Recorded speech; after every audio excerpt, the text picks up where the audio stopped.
Many years ago, I was asked a very interesting question. Somebody asked me a question, they raised their hand in a seminar and said, Tony, can you change people that don't want to change? Of course you can change people who don't want to change. All you need is the right kind of. If you have enough leverage where change becomes an absolute. Now for some people, leverage is not even the threat of their own life. Some people rather die than have you tell them what to do. And so that's not the leverage. The leverage for them might be something for their children. Leverage for them might be spiritual growth. All of us have a leverage point. If you find the leverage, not the leverage you make someone do it, the leverage that will make them make themselves do it. We all have some place that'll get us to follow through. Now, if you get enough leverage and if you interrupt the pattern enough, how many of you ever had a pattern when you were a kid and you had like some obnoxious uncle or something and you were trying to be upset and they'd come like rub your damn head or something that should make you crazy and you couldn't stay upset because they kept doing this to you? How many had this happen? Say aye. If you have enough leverage and you break someone's pattern enough times, a new pattern will show up. If you're conscious, you can create the new pattern. So the answer is yes. Now then the question would be, Tony, if all it takes is leverage, then why don't most people change? And I had a lot of answers for that, but that night, I'm a night person. That night, I'm wired up after a seminar. It's like 2 o'clock in the morning. It was December. And so I flip on the television in the back for some white noise, looking for CNN, and I come across the old Christmas classic, this Christmas Carol, right? A Dickens classic. And I see it in black and white, and I start watching the movie, and I'm remembering it from being a kid.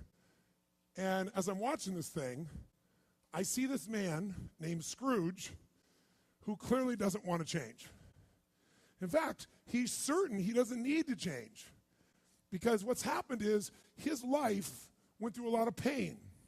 And when he got pain, he looked for the source of that pain, and he said it was being close to people. So he decided is people equals pain. So now he wants to avoid people, and he's mean to people. Now, he's also very wealthy financially. He makes up this belief that because I'm mean and tough with people, I'm rich. The truth is he's financially rich. If you watch the movie, you read the story, when everybody else is gone, who's still working? He is. He's hardworking, he's thrifty, he's smart, he's intelligent, but he thinks he's rich because he's mean. So he doesn't want to lose being rich. He doesn't want to lose not being hurt.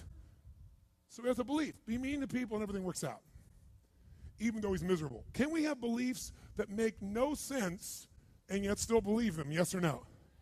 Sure, we just get wired. So I'm watching this guy. Now, the only way people change is if they associate either enough what? Pain, so they have to change, or they associate changing will equal enough what? And ideally, if you get both, you'll change. If you get, every moment I do this, the pain's getting more and more intense, there's a point where you must change. And if I change, I get all this pleasure, you're going to want to change. How many follow? But what equals pain and what equals pleasure is what you associate in your nervous system. So what happens is, the only way you create change is changing what you link pain and what you link pleasure to in your nervous system, not just in your head, in your gut. That's what controls you. Lots of times in your head, you know what you should do, but your gut takes over. Your fear or your greed or your desire or your comfort or whatever. Who knows what I'm talking about here? Say aye. But watch this. How many of you used to have a favorite dessert or a food or a form of alcohol that you really, really, really loved?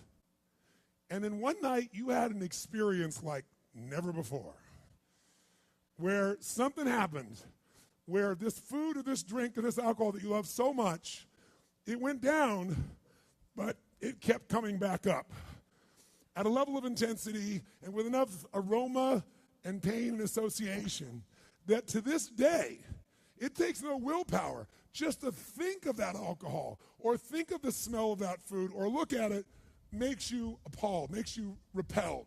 Who's had an experience like this in your life? Say aye. Tell me what that change was. Was that a change in willpower? No. all that happened is your brain changed what it used to link pleasure to, it now linked pain to. When you link enough pain, it takes no willpower, you're going to avoid it.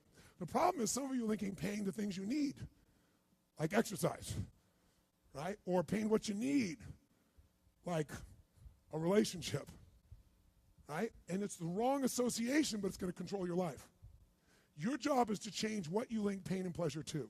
So that night, what was pleasure became pain, and now it takes no willpower, you just avoid it.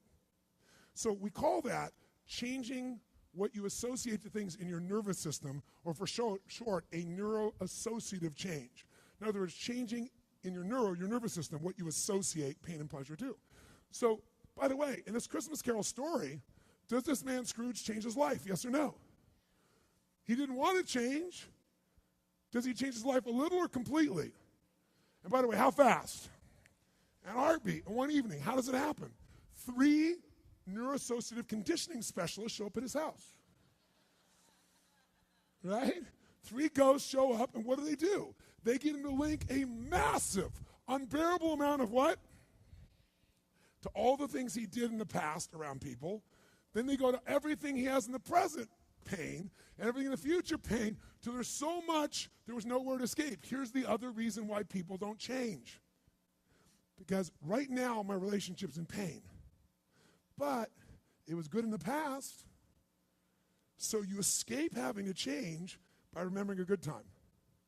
Or, I may be coughing and having these problems with cigarettes right now, but you know what? George Burns lived to be 102, and he's 1 out of 10 billion people that pulled that off. But let's not confuse ourselves with ratios. So you make up what the future is. If your present is painful, you can escape to the past and get out of the pressure to change. How many follow this? Say I. Or you can escape to a future because no one knows what it is for sure and you can make it up. But if your brain links, it's been painful in the what? Past, in the, and it's even worse in the, it'll change like that. Who here has ever stayed in a relationship that you knew was not right for you? It wasn't right for you, it wasn't right for them. Who has ever stayed in a relationship way too long? Who's done this before? Raise your hand. Say I. It wasn't good for you, it wasn't good for them, yet you stayed. Why? Why? Because even though it's painful in the present, what'd you do? You said, it'll get better over there in the future. Who finally changed? Who here finally changed that? Say I. How'd you do it? Your brain went, it's painful now, it was painful in the past, it's going to be worse in the future, that's it. That's what I call a Dickens pattern. When you lock in pain in all those places, there's no place to escape, so you change. It's like if you put a wall here, and a wall here, and we close them in on you, amazingly, you'll move forward. That's what we're talking about, giving yourself leverage on yourself that way, not having someone else do it to you, you do it to yourself. That's when you got the power again.